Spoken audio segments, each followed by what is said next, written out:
How to launch in 4 weeks. So what's the upschool secret here? How can we launch in 4 weeks when other business books talk about months and years? Well, it's not really a secret. It's really about focus. Remember, our goal is to find a paying customer in 4 weeks, because until you have a paying customer, you don't have a business. So there are two key decisions that we have to take as entrepreneurs to get to that stage.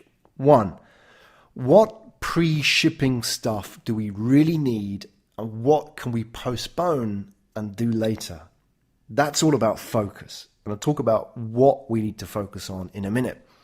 Two, what is the absolute minimum that we can do to get someone to pay? This is not about cutting corners or being a cheapskate or ripping people off. This is about giving people the most basic version of your idea so people can see the value in that idea and interact with it. They can see the value enough that they think it's worth paying for, even if what they pay is a fraction of what you really want them to pay. It could be $1 and you really want to be charging $100 in the future. But the point is, to get somebody to pay $1 is a significant change from paying no dollars. So let's start with point one. What pre-shipping stuff do we really need? Remember our list that we went back to, all that kind of stuff that you get in the business books about what you need to be doing before launch, like writing business plans and et cetera, et cetera. Well, the only two items that we need from that list were the last two. Conduct market research, develop your product. Everything else can wait. So for the Upschool course, we're going to focus 100% of our energies on these core goals. Conduct market research, develop the product. That's basically, and that really answers these questions. Who is the customer? What do they want? And how do we give it to them? Everything else can wait. The second decision that we have to look at is, what is the absolute minimum that we can do to get somebody to pay? Now, you don't need a finished product. That's the good news. You can get this out fast and you can lose all the bells and whistles. If you do that, what would be the absolute least you can do to get the customer to pay? In startup terms, people talk about the MVP, or the minimum viable product. This is what we're talking about. This is the minimum that you can do to get somebody to pay.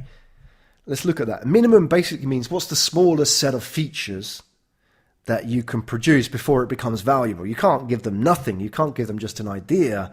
But what's the absolute minimum? What's the biting point where customers are willing to open up their wallets and pay you money? You don't have to go all out and throw in all the features. The kitchen sink, that's a distraction at this time. You want to focus on just one or two of those features and get out to market. Viable means that somebody is willing to pay for it. I think a lot of entrepreneurs spend far too much time building their products only to find that, the customer doesn't like it, or it doesn't work for the customer, or it's not as they expected, etc., etc. And that's because we don't know the answers. We can't assume anything until we actually get it out there. It's much better and faster to start small and build it up from there with customer feedback. So the good news is there's a number of hacks that we can use to get your MVP, your minimum viable product, out to the market fast. Here's 3 examples, and we'll go into these in a lot more detail during the course. But for now, just let me introduce them to you so you can understand that, yes, it's possible to take your idea, create a product that somebody will pay for within the next 4 weeks. Here's 3 examples. One is the drip feed MVP. So this is basically where you create the first part of the product. You can get out to the market fast, then focus on developing the rest as people buy. So this would work well with a service which was timed, or a course, for example, where you could produce the first couple of weeks of the course and then see if people are willing to buy it. Now, the great thing about this model with the drip feed MVP is it's a low risk approach. Sometimes people think, I'm going to develop a course, I need to produce 10 weeks of content. 10 weeks of content could take you 10 weeks to produce, right? It's a lot of work. And after those 10 weeks, you might find that people aren't interested, or you got it wrong, or people weren't interested in 80% of the content. It's a very lumpy development process. It's better just to get the core out there and see if people will buy it and see if people will pay for that core. So onto the second hack. This is the Concierge MVP. It's where you create a product-like experience for the customer without having a finished product. For example, let's say you're building a website to connect Chinese investors with Japanese startups. Now, normally that would take a lot of work, a lot of back-end development. You need to build a database. You need to create some kind of matching service. You need to get a lot of content into that database to make it worthwhile for both sides, both for the Japanese startups and for the Chinese investors. It's going to take a lot of time. Maybe you don't have a database developer to hand. Maybe it's just you and you can't code. What do you do? Well, before you get there, you can offer a concierge service, which is you can go to your list, and we talk about how you can find the people to start up your business and your first customers in coming episodes.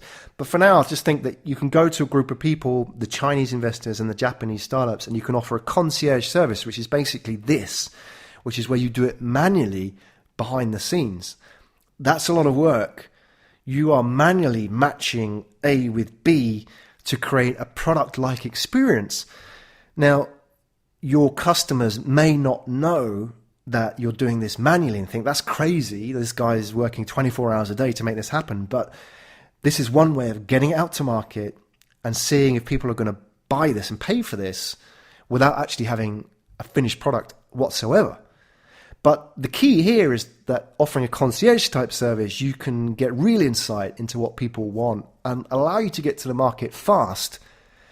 And as we've talked about so many times, you're going to pivot, you're going to change, your assumptions are going to be wrong, and you're going to learn a lot of things in the process. So there's no point building a finished product only to find that the finished product is not what the customer wants. Better to start with something you can change fast, even if it requires a lot of work up front. The third type is the MVP mock-up, which is where you set up a web page, or if you're developing an app, you can set up wireframes. You can give somebody a visualization, a rendering of what the product looks like and what it might look like, and then tell them why they want to buy it and see if people sign up for this process. Now, you could get them to sign up for a list. It's not ideal, as we talked about before. It's better to get them to pay. Maybe you could get them to pay for that kind of service and then build the process afterwards. But, maybe you can just get away with taking emails and seeing if you can convert those into sales later on. Those are three approaches to get you started: the drip feed MVP, the concierge MVP, and the mock-up MVP.